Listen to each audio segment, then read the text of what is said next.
अल्लाह रब्बुल इज़्ज़त की हम्द व सना के बाद और पाक पैगम्बर सल्लल्लाहु अलैहि वसल्लम की ज़ात पाक पे हदिया दुरूद व सलाम पेश करने के बाद निहायत ही वाजिबुल एहतराम मुअज़्ज़ज़ सामाईन, बुज़ुर्गो, दोस्तों, अज़ीज़ भाइयों, दूसरा अशरा रमज़ानुल मुबारक का शुरू हो गया और ज़ाहिर है ये रहमतों वाली घड़ियाँ बड़ी जल्दी जल्दी गुज़र जाती हैं। आप इससे कितना इस्तिफ़ादा करते हैं। अल्लाह ताला की रहमत जो है वो तो बेपाया है, लामुतनाही है। हम उसमें से कितना कितना हिस्सा जो है वो लेते हैं। बहरहाल गुज़श्ता जुमे जहाँ गुफ्तगू इख्तिताम पज़ीर हुई थी कि रमज़ानुल मुबारक का मकसद जो है, रोज़े रखने का जो मकसद है वो है तक़वा। अल्लाह ताला ने फरमाया कि तुम पे ए ईमान वालो, तुम पे रोज़े फ़र्ज़ कर दिए जैसे तुमसे पहली कौमों पे फ़र्ज़ किए थे। तो रोज़े क्यों रखने हैं? लअल्लकुम तत्तकून, ताकि तुम मुत्तकी बन जाओ। तो हदफ सामने होगा तो हम उसके लिए सफ़र तय करेंगे ना। तो मकसद जो है वो तक़वा है कि रोज़ा रखने से मुझे तक़वा हासिल हो जाए, मैं मुत्तकी बन जाऊं। अब मुझे नहीं पता कि आपके अंदर कोई कैफियत, कोई तब्दीली वाक़या हुई इन 12-13 दिनों में, या अभी आगाज़ ही नहीं किया। जो मैंने आपसे कहा था कि ज़मीन जो है वो तैयार होगी, आमादा होगी तो फिर ही आगे काम चलेगा, हैं। तो वो यहाँ तक हम पहुँचे थे कि इन्ना सायकुम लशत्ता। अल्लाह ताला फरमाता है कि तुम्हारे काम मुख्तलिफ हैं। ये जितने भी इंसान हैं ना, ये एक जैसे काम नहीं करते। कुछ नेकी के लिए कोशिश करते हैं, सायकुम कोशिश करते हैं। तो ये तुम्हारी कोशिशें एक जैसी नहीं होती, बल्कि कुछ नेकी के रास्ते पे कोशिश करते हैं, कुछ बुराई के रास्ते पे कोशिश करते हैं। फ़अम्मा मन आता वत्तक़ा, पस जिसने दिया, अता किया, खर्च किया और अल्लाह के खौफ से, गुनाहों से बचता रहा, वत्तक़ा है। तो तक़वे तक हम पहुँचे थे कि इस रास्ते में पहली जो चीज़ है वो अता करना है। तो देने वाला जो है वो तक़वे तक पहुँचेगा। उसके लिए मैंने आपसे एक जुमला अर्ज़ किया था इख्तितामी जब बात हुई थी कि क्या क्या चीज़ आप खर्च कर सकते हैं। आपके पास इल्म है तो वो दे दें, आपके पास वक्त है तो वो दे दें, दौलत है तो वो दे दें, आप किसी की अच्छी सिफारिश कर सकते हैं तो वो कर दें, आप किसी के लिए दुआ कर दें। तो देने वाली सिर्फ दौलत ही तो नहीं ना होती, देने के लिए बहुत चीज़ें होती हैं। मिम्मा रज़क़नाहुम, जो भी रिज़्क़ अल्लाह ने तुम्हें दिया है उसकी राह में खर्च करो। यानी ये बुत परस्तों के सामने गुफ्तगू, ये सूरा चूँकि मक्की सूरा है ना, तो मैंने अर्ज़ किया था कि उनकी दो चीज़ें बुतों के साथ वाबस्ता थीं। एक तो उनकी इक़्तिसादियात वाबस्ता थी कि उन बुतों पे चूँकि चढ़ावे चढ़ते थे तो पैसा आता था उनको उन बुतों से, और दूसरा उनकी वजह से उनके फिर सियासी जो मामलात थे कि लोगों पर वो हुक्मरानी करते थे। तो ये दोनों चीज़ें जो थी उनको इस आयत में एड्रेस किया गया है कि ये जो बुत परस्त हैं ये लोगों का नाहक माल खाते हैं और उससे अपनी सियासत भी चमकाते हैं। अब नबी पाक सल्लल्लाहु अलैहि वसल्लम जो दीन लेके आए हैं, उस दीन में लोगों का माल हड़प नहीं करना, बल्कि जो तुम्हारे पास है वो देना है। तो ये दो बिल्कुल अलग-अलग समतें थी। वो कब्जा करने वाले थे, यहाँ अता करने वाले थे। यहाँ सैयदा खदीजतुल कुबरा का सारा माल खर्च हो रहा था, अबू बकर सिद्दीक का सारा माल खर्च हो रहा था, उस्मान गनी का सारा माल खर्च हो रहा था। तो नबी पाक के मानने वाले अता करने वाले होते हैं, कब्जा करने वाले नहीं होते है जी। ये तो एक चीज समझने वाली है कि जो अता नहीं कर सकता वो तकवे तक पहुंच ही नहीं सकता।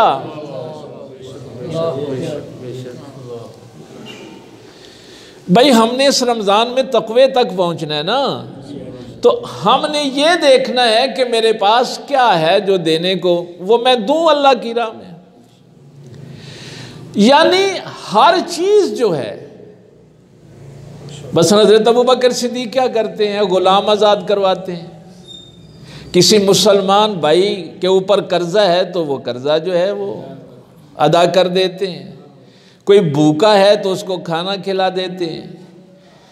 मुसाफिरों का ख्याल रखना, फी सबीलिल्लाह जो काम है उन पे खर्च करना, मोहताजों का ख्याल करना। तो एक सोच ही बदल गई। भाई देखिए, इस्लाम ने सोच ही बदल दी। कहां सारी दुनिया की जेबों पे नजर कि ये आए तो हमें कुछ दें, और कहां ये तसव्वुर के जो मेरे पास है मैंने देना है।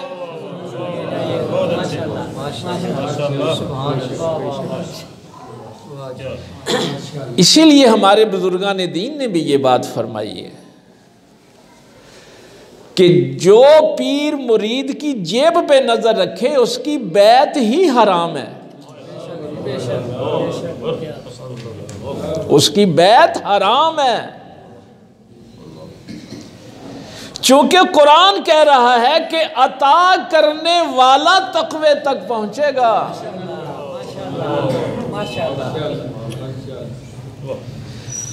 अब वो जाहिर है बुतों के नाम पे बड़ी बड़ी कहानियां, आज भी मंदिरों पे जाएं ना यही कुछ होता है, कई दरबारों पे भी यही कुछ होता है। नई सीधी उल्टी कहानियां गढ़ी हुई हैं, उनको पता है कि इन्होंने केड़ा उठ के बता देना है। तो जहां भी इक्तिसादियात जुड़ी होगी वहां अल्लाह की मुखालफत होगी। अता करने वाला हमेशा जो है वो अल्लाह के करीब होगा। वसद्दक़ बिल हुस्ना। अब तस्दीक करनी है हुस्ना की। अता करते हैं और अल्लाह के खौफ से परहेजगारी इख्तियार करते हैं, डरते हैं, गुनाहों से बचते रहते हैं। और उनकी निशानी क्या है? सद्दक़ बिल हुस्ना। वो हमेशा हुस्ना की, नेकी की, अच्छाई की, भलाई की तस्दीक करते हैं। अच्छा, इस हुस्ना में जो सबसे पहली चीज मुफस्सिरीन ने बयान की है वो कलमा तौहीद है। ला इलाहा इल्लल्लाह मुहम्मदुर रसूलुल्लाह। अल्लाह की हाकिमियत की तस्दीक करते हैं, रसूलुल्लाह की रिसालत की तस्दीक करते हैं। तो जो नेकी की तस्दीक, भाई किसी मसलन अता करने की बात है ना, अता करने को कोई सच मानेगा तो अता करेगा ना। भाई अगर वो अता को सच ही नहीं मानता तो वो कैसे अता करेगा?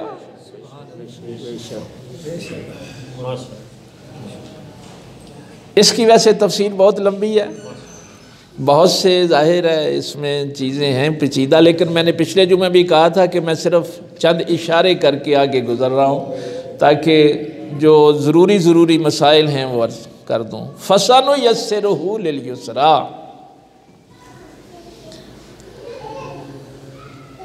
फरमाया अन करीब हम उनको आसानी मुहैया करेंगे। ये बात समझने वाली है। अता करता हो, अल्लाह से डरता हो और हुस्ना की तस्दीक करता हो, उसके लिए अल्लाह का वादा है कि हम उसे आसानी फराहम करें।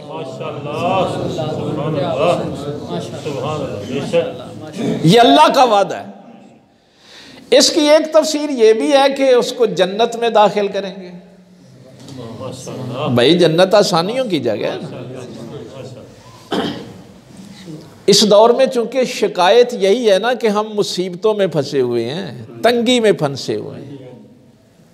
मन आरद आन ज़िक्री फ़इन्ना लहू मईशतन दनका,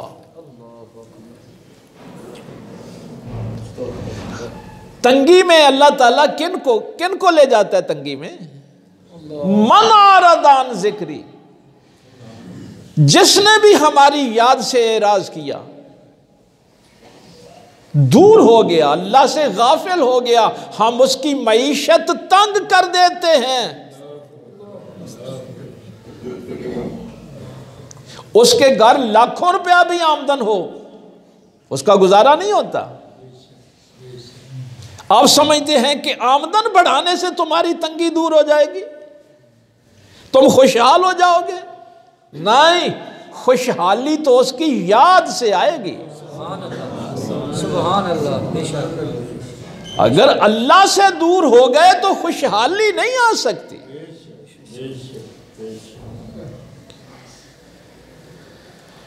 एक इसकी तफसीर बड़ी कमाल की है। पिछले हमारे जो 9वीं 10वीं सदी के जो मुफस्सिरीन हैं, बहुत खूबसूरत जुमले हैं, 2-4 मैं आपको अर्ज़ कर देता हूँ। वो कहते हैं कि ये जो है फसनुयस्सिरुहु लिल-युस्रा, कि हम उसके लिए आसानी जो है वो पैदा कर देंगे। तो आप समझते हैं कि आसानी शायद रिज़्क़ होगा तो आसानी पैदा हो जाएगी, है? बहुत खूबसूरत एक जुमला मैंने एक तफसीर में पढ़ा था। वो कहते हैं कि तेरे घर खाने को कुछ नहीं, घर में बहुत तंगी है, परेशानी है, और हराम का माल तुझे मिल रहा है, यानी तेरी दस्तरस में है, हराम तुझे मिल रहा है। अब घर में ज़रूरत भी है, घर में तंगी है, हराम मिल रहा है, तो अल्लाह फरमाता है फिर उस वक्त ये आसानी मैं तेरे लिए पैदा करूंगा कि तू हराम नहीं लेगा।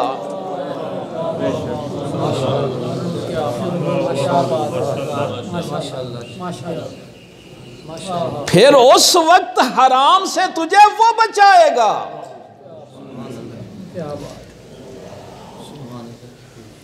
तौफीक इसी को कहती हैं, रास्ते की सारी रुकावटें दूर कर देना।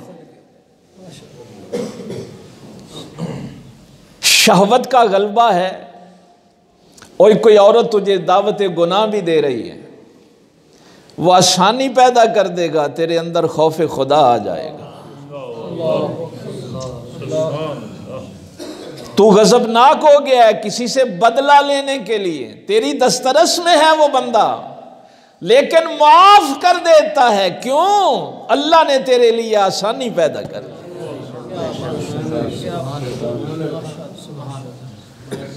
तो फिर मसलन देखिए, कई बंदे कहते हैं सवेरे उठना जड़ा मुश्किल हो जाता है, नहीं, फिर मुश्किल नहीं रहेगा, फिर नमाज मुश्किल नहीं रहेगी, फिर रोजा रखना मुश्किल नहीं रहेगा। तो नेकी की तरफ जितने भी रुकावटें रास्ते में थी, जब अल्लाह वो रुकावटें दूर कर देता है और नेकी करना आसान हो जाता है, तो समझ अल्लाह ने तेरे लिए आसानियां खोल दी हैं।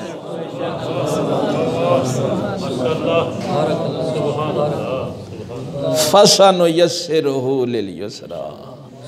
और इससे आगे क्या है कि तुझे फिर जन्नत अता कर देगा, है? हर किस्म की आसानियां देगा। व अम्मा मम बखिला वस्तगना, और जिसने बुखल किया, कंजूसी की,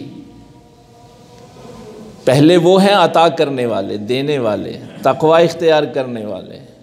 अब वो पिछली आयत ज़हन में है ना कि कोशिशें मुख्तलिफ हैं, तुम्हारी कोशिशें मुख्तलिफ हैं। एक कोशिश तो ये थी जिसका ज़िक्र हो गया कि वो अता करने वाले हैं, अल्लाह के डर से, गुनाहों से बचते हैं और हुस्ना की तस्दीक करते हैं। उनके लिए अल्लाह ताला आसानियाँ फराहम उनको कर देगा। अब दूसरा गुरोह जिनकी दूसरी कोशिशें हैं, व अम्मा मम बखिला वस्तगना, अल्लाह गनी। अब जो कंजूसी करते हैं, देते नहीं हैं, अल्लज़ी जमा मालूम वादादा, जमा करते रहते हैं और गिनते रहते हैं, देते नहीं हैं। वस्तगना, और बेपरवाह हो गए,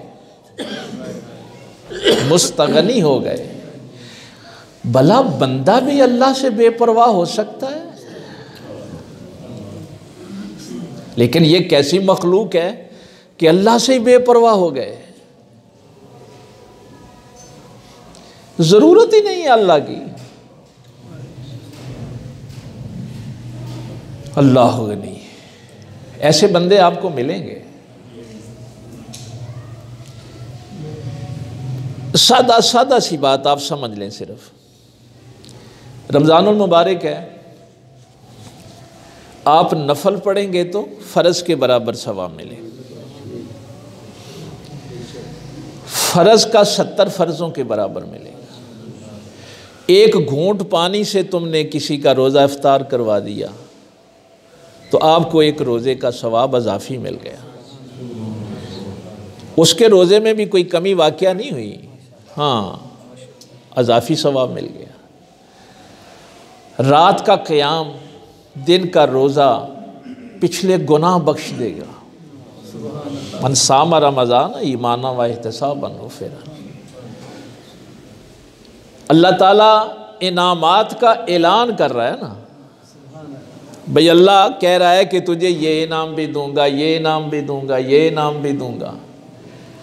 और अगर कोई रोज़ा रख के ये इनाम नहीं लेना चाहता तो वो अल्लाह से कितना बेपरवाह है।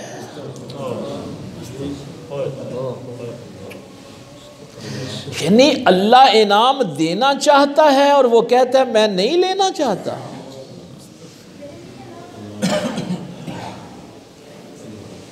ज़रा तसव्वुर करें ना कि खुदाए ज़ुल जलाल के इनामात की बारिश हो रही हो और बंदा कहे कि मुझे इन इनामात की ज़रूरत ही नहीं है।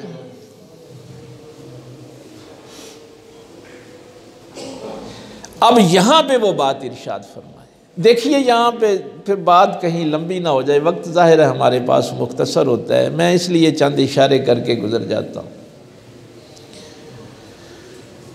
एक तो है इनामात का इनकार,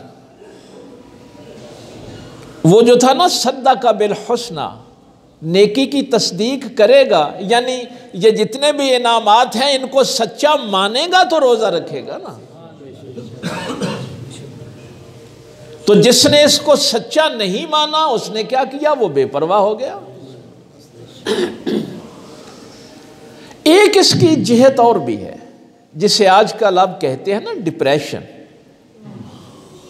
डिप्रेशन का मर्ज बहुत ज़्यादा है। ये मैंने मेडिकल साइंस वालों भी बहुत से लोगों से पूछा है, प्रोफेसर से पूछा है, तो वो कहते हैं कि इसकी एक ही वजह है डिप्रेशन की, कि जब इंसान अपने मुस्तकबिल से मायूस हो जाता है तो फिर वो डिप्रेशन का शिकार हो जाता है। हुण ते हो ही कुछ नहीं सकता, मेरे लिए सारे रास्ते बंद हो गए। बल्कि नफ्सियात वाले ये कहते हैं कि मसलन एक बंदा है, उसके साथ ज़्यादती हुई, किसी ने उसकी डकैती कर ली, उसने डकैत को पहचान लिया, वो थाने जाता है, थाने वाले उसकी बात नहीं सुनते। कहीं से बेचारा पैसे दे के, रिश्वत दे के, सिफारिश करवा के FIR दर्ज करवा ले तो आगे कचहरी में उसकी नहीं सुनी जाती। तो जब वो हर दर से मायूस हो जाता है तो डिप्रेशन का शिकार हो जाता है कि अब मेरे लिए सारे रास्ते बंद हो गए। तो फिर वो रिएक्शन में जो काम करता है वो फसाद करता है ज़मीन पे, फिर वो कानून को खुद हाथ में ले लेता है।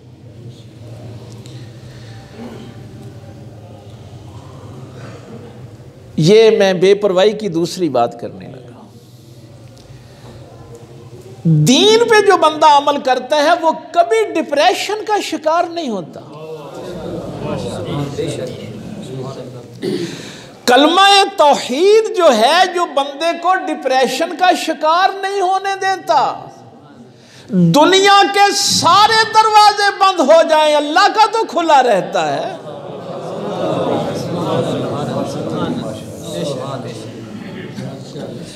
तो ये जो उम्मीद है अल्लाह के दर की, ये बंदे को कभी खौफ ज़दा नहीं होने देती। क्या बात। तीसरी इसकी जो चीज़ है कि कभी ये मायूसी आ जाए कि मैंने गुनाह अब इतने कर लिए हैं कि पता नहीं अल्लाह मुझे माफ़ करे कि ना करे, वो भी बेपरवाह हो जाता है कि हुण ते मैनू माफ़ी मिलनी ही नहीं। उसके लिए भी कुरान ने ये जो बात कही, कुल या इबादियल्लज़ीना अस्रफ़ू, जिन्होंने हदें तोड़ी हैं, असराफ हद तोड़ दी है ना, ऐ मेरे महबूब सल्लल्लाहु अलैहि वसल्लम उनसे भी फरमाओ ला तक़नतू मिन रहमतिल्लाह, अल्लाह की रहमत से मायूस ना हो।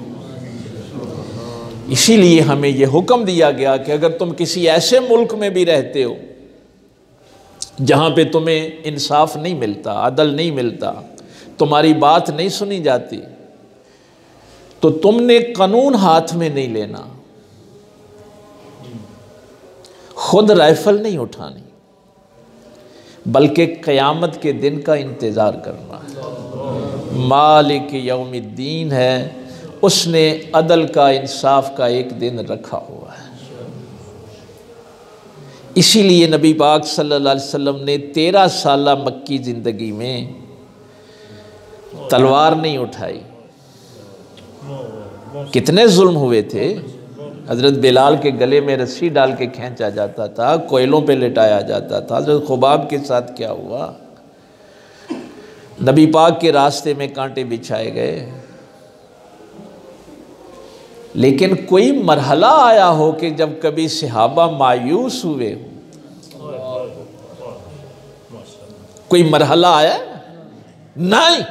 तौहीद को मानने वाले का सबसे बड़ा शर्फ यही होता है कि वो कभी मायूस नहीं होता। इसलिए कि ये जो अल्लाह के साथ होने का एहसास है वो उसको ताकत देता है। नाराए तकबीर, नाराए रिसालत, नाराए हैदरी, हुजूर किबला आलम, आस्ताना आलिया नंगर शरीफ।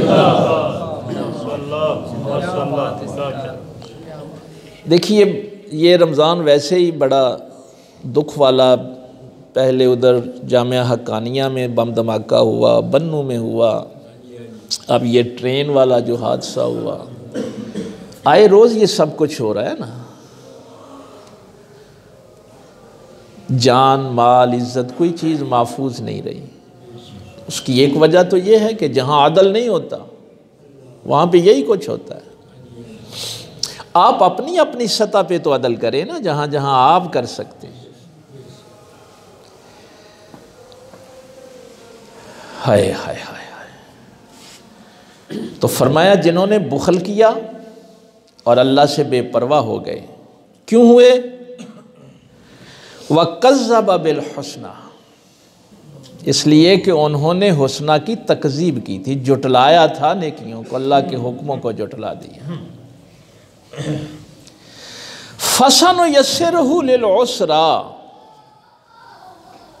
वहां क्या था कि हम आसानी फराहम करेंगे, यहां यह है कि उनको अनकरीब तंगी फराहम करेंगे। यानी वो जो अता करने वाले थे, तकवे वाले थे, जिन्होंने हुस्ना की तस्दीक की थी, उनके लिए आसानियां हैं। और ये जो बखील हैं और जो जुटलाते हैं हुस्ना को, इसकी मैं अपने ये, चूँकि मेरे महकमे के जो बंदे हैं, महकमा तालीम के, उनसे मैं अक्सर ये कहता हूँ, ये जो तस्दीक होती है ना नेकी की और तकजीब, ये तो बेड़ा गर्क कर देती है। मसलन हमारे यहाँ ओपन यूनिवर्सिटी की असाइनमेंटें आती हैं। एक बच्चा है जिसने किताबें खोल के मेहनत की है, असाइनमेंट लिखी है। एक वो है जिसकी सिफारिश आ गई है। अब वो जिसकी सिफारिश आई है, जिसने लिखा कुछ नहीं है, और वो टीचर जब उसके नंबर लगा रहा होता है, उस वक्त वो अल्लाह को झुटला रहा होता है। वो पढ़ता रहे नमाजें, वो बोझ उठाता रहे। एक डॉक्टर जब गलत नतीजे पे दस्तखत कर रहा होता है तो वो अल्लाह को झुटला रहा होता है।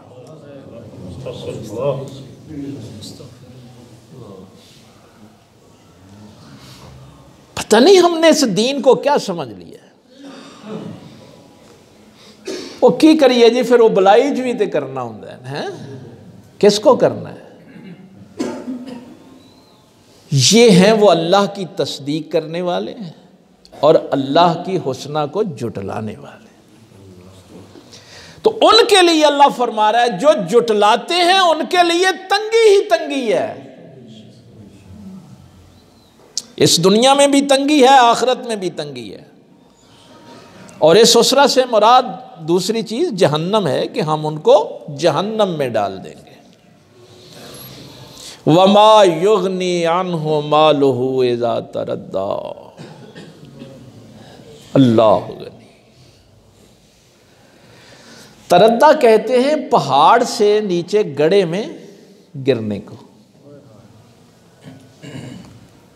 अब यहां पे बात को अल्लाह ताला ने ऐसा खोल कर बयान फरमाया, जब ये लोग जो बखील हैं, बुखारी शरीफ की एक रवायत है, मेरे पाक पैगंबर सल्लल्लाहु अलैहि वसल्लम फरमाते हैं कि सुबह जब होती है तो 2 फरिश्ते आते हैं। एक दुआ करता है, या अल्लाह जो तेरी राह में खर्च कर रहे हैं उनको बरकतें अता फरमा, इजाफा अता फरमा। और दूसरा फरिश्ता कहता है, या अल्लाह जो बखील हैं उनके माल ज़ाया कर दे। उनके लिए फरिश्ते बद्दुआएं करते हैं। अल्लाह ताला ने यहाँ अब एक सवाल उठाया है, फरमाया जब ये गड्ढे की तरफ धकेल दिए जाएंगे तो ये माल इनके काम आएगा?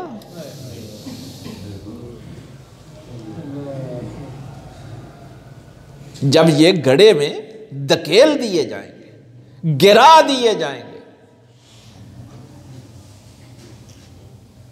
कब्र के गड्ढे में कैसे धकेल के आ जाते हैं? जहन्नम के गड्ढे में कैसे धकेल दिया जाएगा? जुल्मात के गड्ढे में कैसे धकेल दिया जाएगा?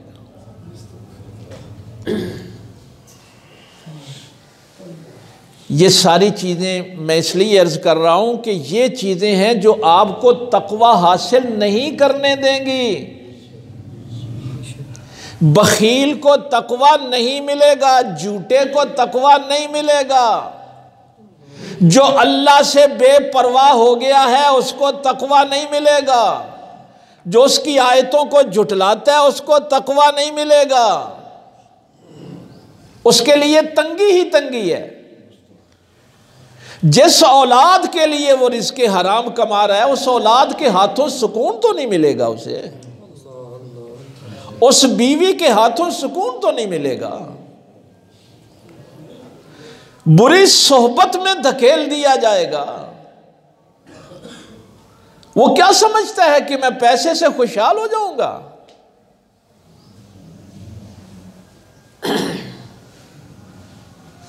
इसकी सनद पे तो बात हो सकती है,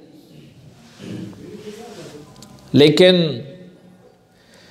जाहिर है बात ज़रा आम फहम है। मूसा अलैहिस्सलाम के दौर का एक वाक़या जो बयान किया जाता है, एक दिन दुआ की कि मौला करीम मुझे मेरी उम्मत का जो बदतरीन शख्स है ना वो दिखा। इरशाद हुआ कि सुबह जब आप बाहर निकलेंगे ना तो जो शख्स पहला आपको मिलेगा वो सबसे बुरा शख्स होगा आपकी उम्मत का। तो मूसा अलैहिस्सलाम जब सुबह घर से निकले तो एक शख्स देखा, मिला।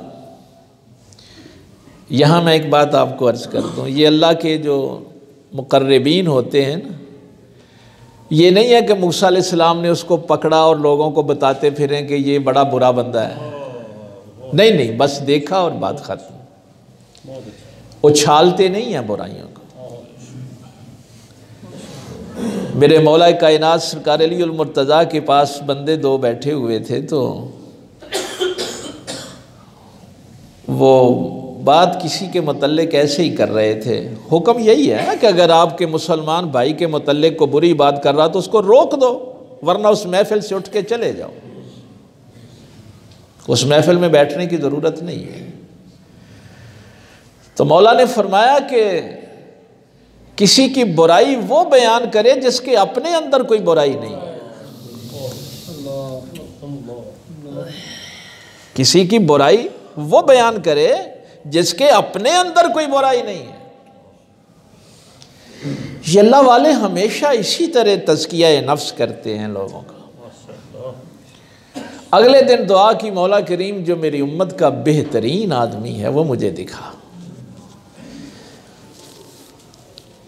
फिर वही हुक्म हुआ कि कल जो बंदा सुबह मिलेगा आप उसको देख लें। अगले दिन एक शख्स और मिला। जब गौर किया तो देखा ही तो वही शख्स था जो कल मिला था।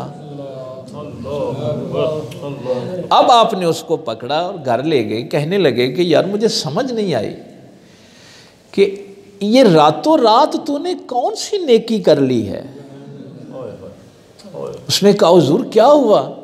फरमाया कल ऐसे मैंने दुआ की थी कि जो बदतरीन है मौला मुझे वो दिखा, तो कल भी तू मिला था।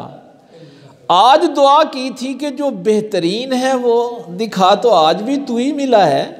तो रातों रात कौन सा तूने काम कर लिया है कि तू बदतरीन से बेहतरीन हो गया है?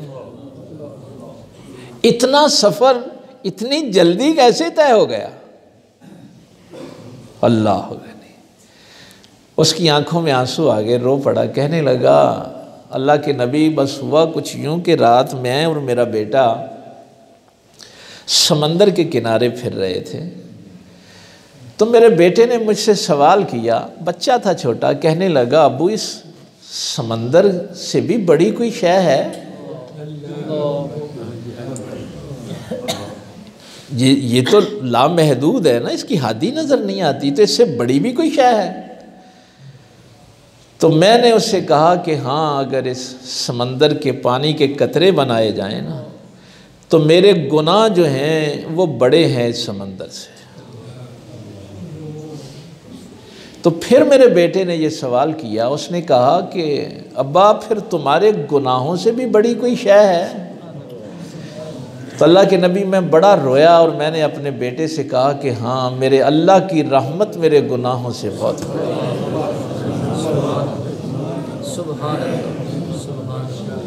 तो वो जो मेरा रोना था वो अल्लाह को पसंद आ गया। इसलिए अल्लाह की बारगाह में कभी मायूसी का इजहार नहीं कर। और इसलिए वो दुआ भी सिखाई गई है कि मेरे गुनाह रेत के ज़र्रों से ज़्यादा हैं, दरख्तों के पत्तों से ज़्यादा हैं, पानी के कतरों से ज़्यादा हैं मौला, लेकिन तेरी रहमत तो बड़ी है।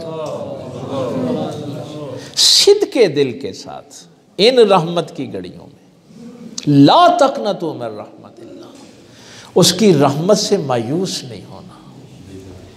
उसकी रहमत को आपने आवाज़ देनी है। तो तरीके यही हैं।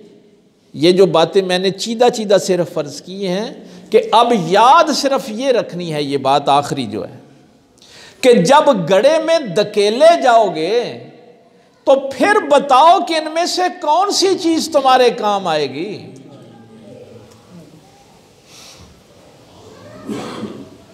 ये औलाद जिसके लिए बना बना के रख रहा है, ये आएगी काम कि तुझे गड़े में धकेल के आ जाएगी। ये दौलत, ये दोस्त, ये सलाम दुआ, ये जिनको ओबलाइज करता फिर रहा है, ये तुझे बचा लेंगे?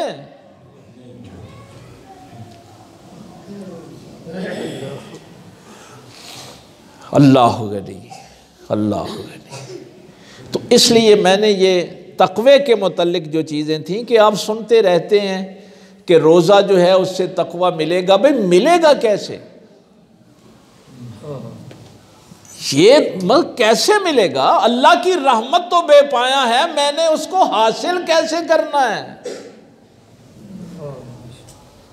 कैसे मैंने उस रहमत से इस्तिफादा करना है? कैसे रहमत हासिल करनी है? इत्तिबाए रसूल के बगैर अल्लाह की रहमत मिल ही नहीं सकती। हुजूर की इत्तिबा के बगैर अल्लाह की रहमत को आप आवाज ही नहीं दे सकते। इसलिए मैंने पिछले जुमे आपसे अर्ज किया था कि असले उसूल जो है इस दीन की वो हुब्बे खुदा है। और यहां भी क्या खूबसूरत बात है, कौन इत्तिबा करेगा मेरे रसूल की? कुल इन कुंतुम तुहिब्बून अल्लाह, जिसके दिल में अल्लाह की मोहब्बत होगी वो इत्तिबाए रसूल करेगा।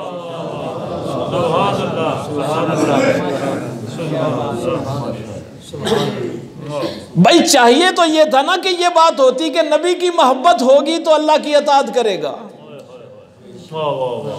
ये जुमला ही नहीं है। दिल में अगर मोहब्बत खुदा है तो मेरे रसूल की इताअत करो, इत्तिबा करो। और अगर शर्त थी मोहब्बत की, शर्त मोहब्बत की थी ना, तो फिर अता भी मोहब्बत ही है। युहिब्बुकुमुल्लाह, पहले तू कहता था कि या अल्लाह मैं तुझसे मोहब्बत करता हूं, मेरे मालिक मैं तेरे से मोहब्बत करता हूं, मेरे अल्लाह मुझे तुझसे मोहब्बत है। अब क्या हो गया दरमियान में? अब वो कह रहा है मेरे बंदे मैं तुझसे मोहब्बत करता हूं। अब क्या हो गया है? दरमियान में फत्ता बेऊनी आ गया है, दरमियान में इत्तिबाए रसूल है, दरमियान में रसूलुल्लाह की गुलामी आ गई। अब तुझे नहीं कहना पड़ेगा कि मुझे हुब्बे खुदा है। युहिब्बुकुमुल्लाह। तो जब वो मोहब्बत करता है तो फिर देता क्या है? यगफिर लकुम ज़ुनूबकुम। वो जब मोहब्बत करता है तो तुम्हारे गुनाह बख्श देता है।